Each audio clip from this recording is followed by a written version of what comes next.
Howdy, my good friends. I hope you're doing well today. Thank you so much for stopping by. Sometimes low down dirty snakes in the grass that slither amongst us all just happen to be the ones that were mistaken for trustworthy folks. Every now and then, one of them will let their guard down and we'll get exposed for what they actually are. And then we can just scrape them off our lives like excrement off a shoe and thank God that we dodged a bullet on that one and move on. But there's a few of them pieces of work that manage to hold it together, all while manipulating us into thinking they're the best thing since sliced bread. I know there have been studies by the great psychology eggheads through the years to try to explain just how they're able to do all that. More power to them. I hope they do figure it out. As for me, in this day and age, I just don't believe that the science of psychology is old enough to figure out everything about the resident wackadoodles we live in our lives and they're in our midst all the time. After all, medical doctors, they've got a couple of thousand years of practice to fall back on, while the psychiatric field might be about 150 years old or so. Before that, folks just chalked it all up to evil spirits and called it a day. Try as we might, we still can't get our heads around what makes the deviant tick. Today we go to Westminster, Pennsylvania for another look into what one did in the rolling foothills of the mountains of the Keystone State. So have you sit down, make yourself at home, and let me tell you about it. On February 3rd, 1984, 25-year-old Terry Brooks had just got a new job and was headed to work. She was the new assistant manager of the Roy Rogers restaurant located in Bucks County. Now that would be Terry. Now, she'd been making a point to arrive a little bit early so she could get to set a good example of a reliable professional manager, like we all would if we was in that situation. Terry's life had been so busy lately and so full of changes that she was glad to get the 30 minutes of quiet time that she usually took to focus on the 10-hour shift she was fixing to pull. Terry had graduated from the University of Maryland almost 4 years earlier with a degree in personnel management. And I can say, thank God we got people like that because I've done it and ain't fixing to do it again. She decided to take her degree and run with it into a real job. She wanted to gain experience that would lead her into a corporate job in human resources. So, about 7 months earlier, back in July of 1983, Terry had left her long-time job as a manager at the restaurant called Coochie's in her hometown of Westminster and took the job at the Roy Rogers. Now, as you see there, we got a picture of one with old Roy sitting in front. Roy Rogers was a chain of fast food restaurants that was owned by the Marriott Corporation, known for their hotel franchise. I remember them having a menu that was something like a cross between Hardee's and Arby's. The Hardee's company owns them today. Of course, as we all know, when we believe in ourselves, sometimes we take chances and on a deal with another company because we know we can handle it and move up the ladder to the job we really want. That was where Terry was. She'd been taking an initial pay cut, but believed in once she made her bones with the new company, she knew she'd be on her way to where she wanted to be. And for Terry, taking charge of her own life was, that's something that she was used to and wasn't no stranger to. When her parents divorced back when she was in the 8th grade, the 4 Brooks children had gone to live with their father, George. Terry was older than her 2 younger sisters and youngest brother, and she took on more responsibility for them back then. And even after her father remarried, she was still known for her caring and dependability. As Terry's good friend Cindy, who was a bartender at Coochie's, put it, Terry was one of their few friends back in Westminster who'd gone to college and come back home with a plan for bigger and better things. By early winter of 1984, it looked like Terry was living the kind of life that anybody would want. After finishing college, she made a decision to end a serious relationship that had become physically abusive. Now, who wouldn't want the hell out of one of them? But it wasn't long after that she fell in love again. This time it was with a 22-year-old local man who was a cook at the Coochie's where she used to work. He was Albert Scott Keefe, who went by his middle name Scott. He hadn't gone to college, but he was a hard worker and he appreciated Terry for who she was and what she was trying to do. 3 months after they met, Scott had asked Terry to marry him and she said yes. Now, both of them had been working and saving money for their wedding day. Like you do when you're young and trying to get your toehold on life because their wedding was coming up on July 14th. Now, But with both of them still living at home, they'd just decided to put some money down on a 10-day honeymoon in Hawaii. I say good for them. If you don't take a little time off to enjoy life, you'll turn around and find out that it passed you by and left you sitting there wishing you had. Terry planned to go shopping for a wedding dress the next day with her aunt. Now, for Scott, Terry's career change meant a few adjustments for him. Mostly that Terry's new job with Roy Rogers meant that they wouldn't be working together at Cooch's no more. I would think that would be a good thing on some levels because, as they say, absence makes the heart grow fonder in some cases. Scott would go by her and check on her after her shift, and when she was working night shift, where she would be closing out with the money at the end of the day. And Terry's Roy Rogers wasn't located in a high crime area, but it was located where it had constant flow of travelers from all over the place. Terry and her family appreciated Scott looking out for her like he did.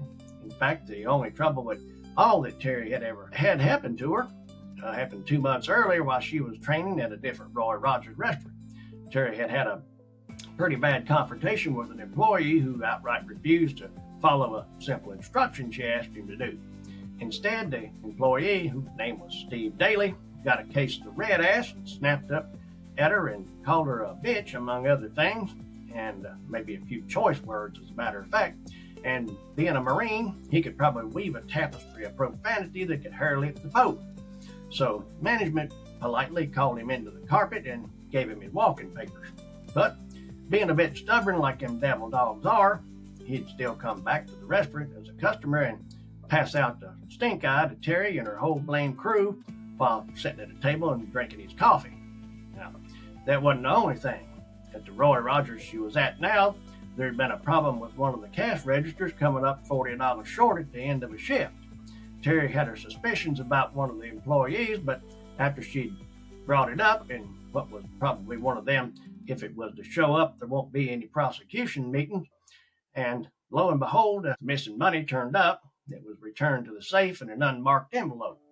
So it was no wonder that Scott was a little bit concerned about her safety and came to sit at the restaurant after closing to make sure she wasn't left there alone. Since it was Friday night and she knew Scott had to work the next morning, Terry let Scott know that she'd be fine being there at night because she'd have 2 crew members sticking it out with her and doing the weekly deep cleaning. All of us who've worked at that type of job knows what that means. Top to bottom, everything. It's a tough work, but comes to with the territory. We all know that's done that. Around 6:30 or 6:45 the next morning, which was February 4th, 1984, Scott was passing by Terry's house on his way to work when he noticed that Terry's car wasn't parked in the Brooks parking lot because he lived down the street from her. Of course, wondering who hit John, Scott slowed down and to make sure that he was seeing things right. Then he pulled his truck up to the curb and decided to check in with Terry's parents just to make sure that everything was hunky-dory. Now, maybe Terry had a car trouble or something that he needed to run by a parts store or something and grab a part and do a little wrench turning after he got off or something. He just didn't know. He jumped out the truck and practically before it stopped rolling, and before he knew it, he was knocking on the front door of the house. He figured that once he checked on things, he'd still have enough time to shift started to where he could catch him a cup of coffee before he got to work. But Terry's parents had no idea she hadn't come home. In a few minutes, he was sitting at the Brooks kitchen with Elizabeth and George, who just checked Terry's bedroom and found out that it was empty. The bed was made, and there was no sign that Terry had ever come back home from work. So Terry's father picked up the phone and dialed the number of the Roy Rogers where Terry worked. I reckon he aimed to see if anybody there knew what was going on. Now, whilst all that was happening, something starting about an hour earlier, along about 6 o'clock-ish, the manager of Terry's Roy Rogers had just got there to open up and get things ready for the big breakfast shift that we all love to work when I was doing that kind of thing. I guess it's a sarcasm because breakfast is a whole lot of work for very little return. Now, the manager's name was Joseph Hampton. No, he didn't own Hampton Inns, and I don't think he was a corporate spy for them either. But as soon as he reached the front door and found it unlocked, he had the hair on the back of his neck stand up because he knew that wasn't right. So now, being on the lookout and expecting about anything to happen, He eased on through the door, and where everything looked pretty much like it's supposed to, he started to calm down a little bit. Then he headed for the office where he nearly stumbled on somebody laying on their back on the floor. It was Terry, and she had her winter coat on, her purse and keys and shoes were thrown all over the place, and it shocked him so much that it took a minute for him to realize what he was looking at, let alone who it was, because Terry's head was covered with one of them plastic trash bags. Once his eyes finally settled enough for him to focus, he saw that there was a knife sticking out of Terry's throat. That's when he called 911. The call was received at 6:20. It didn't take Falls Township Police long to start rolling up on Roy Rogers to start a murder investigation. That's what was going on when Terry's father called at 7 o'clock, or right around 7 o'clock. Now, when the phone rang, a police officer answered it and heard this.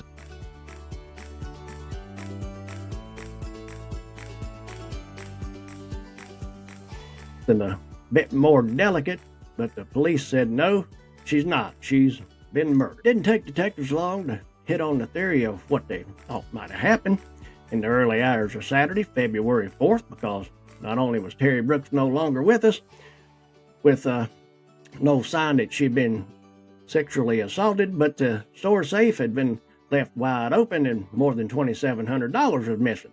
That's worth about $8,000 in today's money, folks. Two detectives, George Mitchell and Tim Steffen, thought that everything else about the scene, along with the crime of the murder, looked like a robbery that went south and ended in a homicide. According to interviews with folks who worked that night, Terry had sent the two who did the deep cleaning home at about 1:30 in the morning. Terry was going to stay a little bit and just finish up her paperwork, and it looked like she had got that done and got ready to leave before she had her coat on and her purse and the keys in her hands. And they figured that the piece of dog squeeze that did that to her probably waited for her outside until she was leaving. Then they somehow forced her back into the restaurant. They thought that Terry must have offered the morons some resistance, which caused them to panic and take Terry out as they were leaving.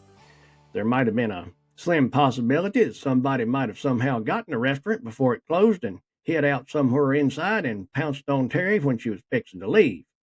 I first thought, why didn't they just let her leave and rob the place? Then I realized that they would have had to get into the safe, and I guess Terry would have to open it for them. Either way, they figured that it was a robbery gone wrong, and Terry was just in the wrong place at the wrong time. What really made them believe in their theory was that over the last few months, law enforcement in and around Bucks County had worked so many reports of restaurants being burglarized that police and the media pretty much had writer's cramp from writing up all the paperwork and the stories about all of them. There was one thing about Terry's murder that really stood out from the rest, and to me should have had some alarm bells ringing, but I'm just an Appalachian. What I know. Police thought that there could be some kind of a personal thing going on with the murder because of how brutal it was, which made them think that there was a good chance that one of Terry's co-workers just might have been the robber in question. And they disliked her enough that finding her inside the restaurant, they decided to just rub her out. As CSI was busy gathering evidence and the deputy coroner was collecting evidence from Terry's body, police investigators were over at the Brooks residence taking statements from Scott and Terry's parents. And we all know that the majority of homicides are committed by a spouse or significant other, which puts Scott right in a bubble of interest, but there wasn't a thing in the world about Scott's story, that even statements from Terry's family, that made police think that he had any kind of a motive or connection to the crime at all. Now, I think I'd be real sure about that, I was him. But Terry's family pretty much backed up most of Scott's story because they liked the guy. Where police did see the red flag start was in the description they heard from family and friends about Terry's ex-boyfriend and his abusive ways. Same time that investigators were tracking him down along with corroborating Scott's story, along with Terry's family and friends, the detectives were interviewing Terry's co-workers where they found out about Terry's confrontation with Steve Daly, the Marine that threw the hissy fit and got fired. Then they found out about the missing $40 that magically showed back up. But it wasn't long before investigators started running into dead ends there too. They eliminated Terry's ex-boyfriend from college because he had moved to California and had an airtight alibi out there. As for Steve Daly, he had an alibi too, and then he passed a polygraph. And then in February and early March, right when they were afraid that the investigation was running out of gas, two more female workers at fast food restaurants within a 100-mile radius of Terry's Roy Rogers were attacked in similar fashion. Both appeared to be robberies, and at one of them, a woman was stabbed to death. A man was dragged in and arrested for that murder. Once the investigators gave him an old anal exam, it turned out that he wasn't the nutball they were looking for either. So, by the end of the March, police had rounded up all of the local bandits that were responsible for all the burglaries around the area, too. And once they got their obligatory cavity exams, it was determined that they couldn't have had anything to do with her murder either. Now, come July 14th, 1984, which was supposed to be Terry's and Scott's wedding day, the investigation had petered out to a stone-cold block of ice. Even though the Marriott Corporation had put up a $5,000 reward for any information that would lead to the arrest of Terry's murderer. Investigators even got help from officers in other districts in other states and from the FBI, and even had a consultation with some psychics at the request of Terry's family.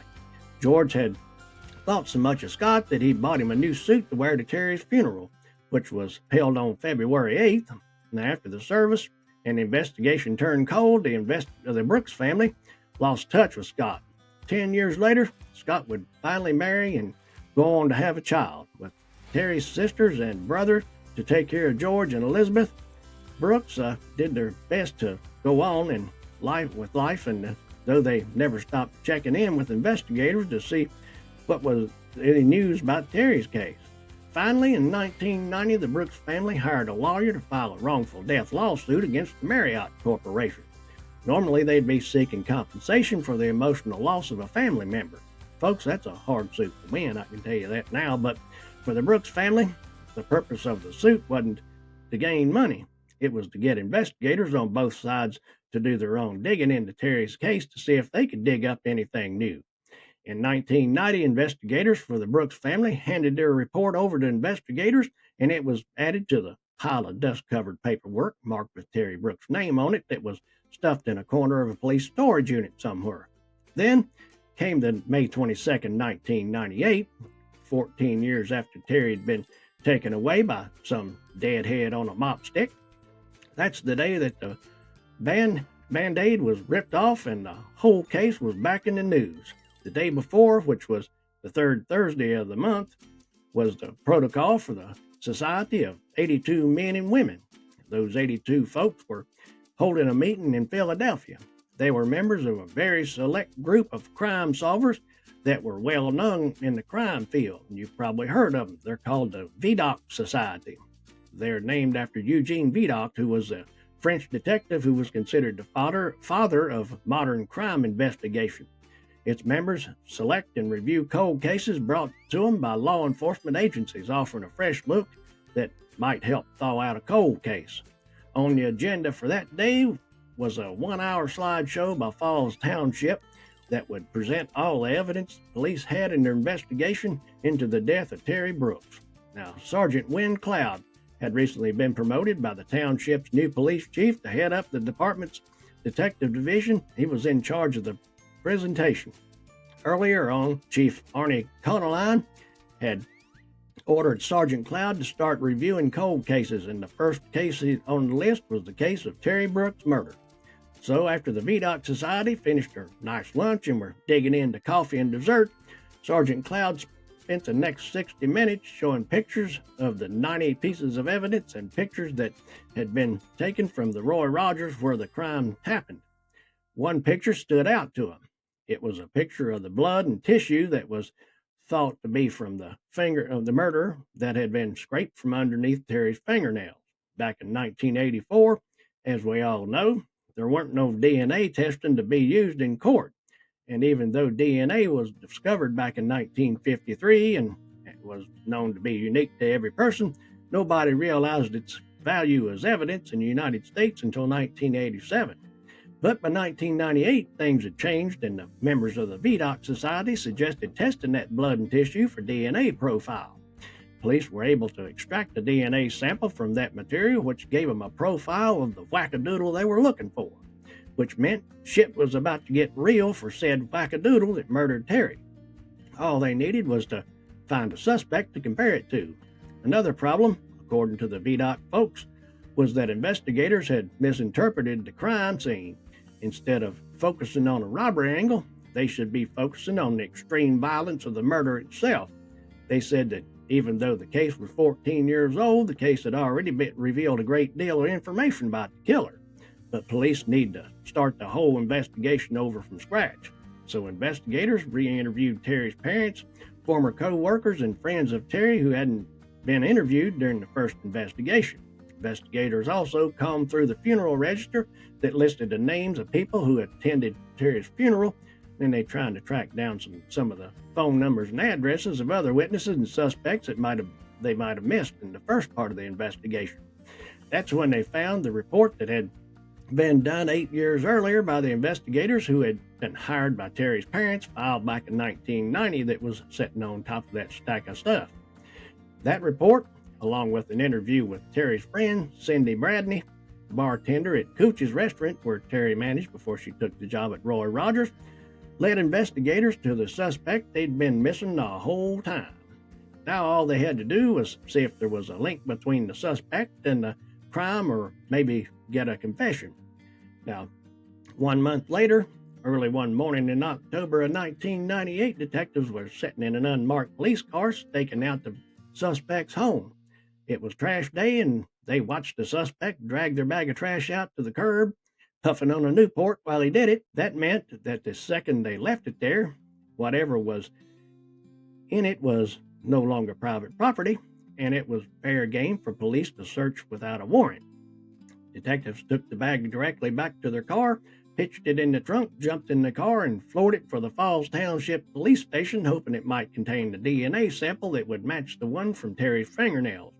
And sure as you're born, they pulled a spit sample off a cigarette butt, dumped it in the trash that had been dumped in the trash, and put it to the test. Lo and behold, they had a perfect match. On the evening of February 4th, 1998, on the 14th anniversary to the day of Terry's murder, police whipped up like the hawk of death and knocked on the door of the house where the dirtbag lived. They dragged him downtown for some clarifications on his original statements, since they had learned more from Terry's friend that his DNA was a match on top of that. Over the course of the next 6 hours, they wore him down and found out really what happened to Terry Brooks. After the restaurant closed, Terry locked the doors behind a two-person crew that left at 1:30. She almost finished with her paperwork.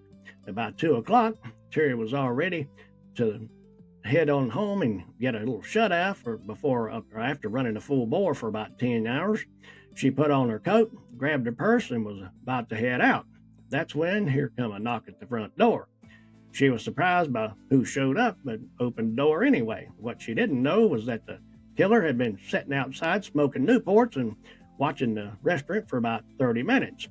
About 2 o'clock, the murderer figured that the two cleanup crew members were gone, so they slid up and knocked on the front door. And once Terry let them in, they followed her toward the back of the restaurant, and by then they weren't just talking, they had flat out started arguing. That's when they knew they didn't get their way this time, so they bashed Terry in the face so hard that it knocked her out of her shoes, and she landed on her back. Her keys and purse flew everywhere, and then he pounced on her and started choking her and pounding her head against the floor.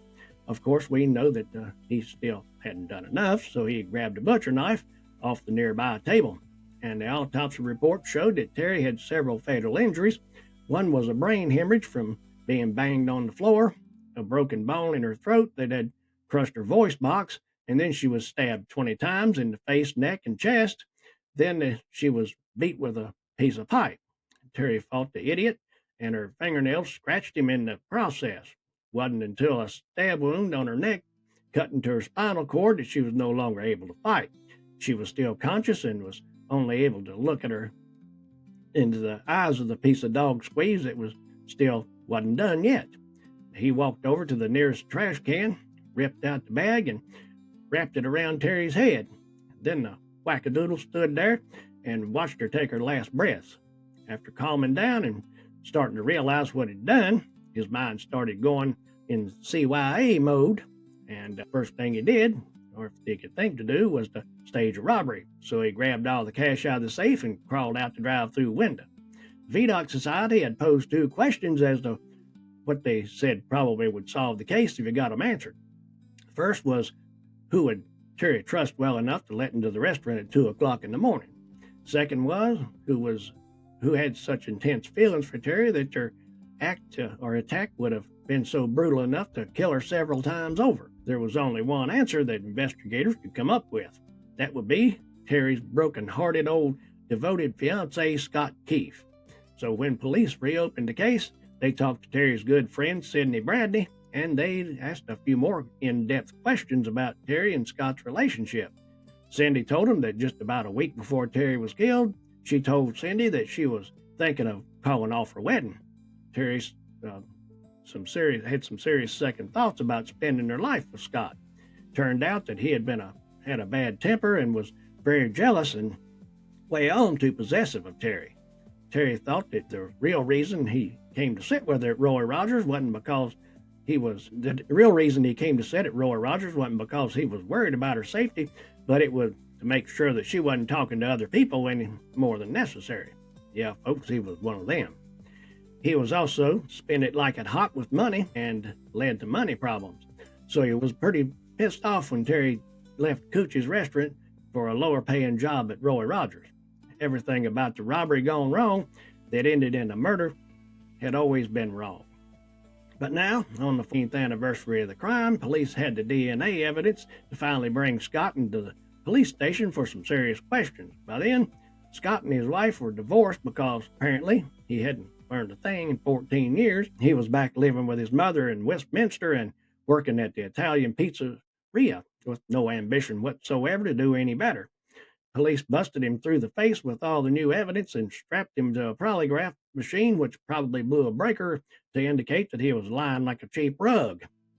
Scott finally confessed to the murder of Terry Brooks, and the case got national media attention because the report filed by investigators looking into the wrongful death lawsuit that the Brooks had filed back in 1990 had listed Scott Keefe as the most likely person to have murdered Terry.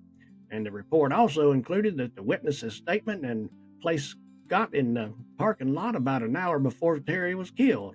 That was the report that was thrown on top of the case of paperwork left to collect dust. Finally, on June 5th of 2000, now 37-year-old Scott Keefe was convicted of first-degree murder and sentenced to life in prison without parole. Big LWOP for him. Now, Terry's father, George, well, bless his heart, he died just before Scott's trial. He'd been battling a long illness that I understand to be cancer. Now, he died just 15 months after he was told that Scott had been arrested for killing his daughter. Folks, I hope you got something out of our story today.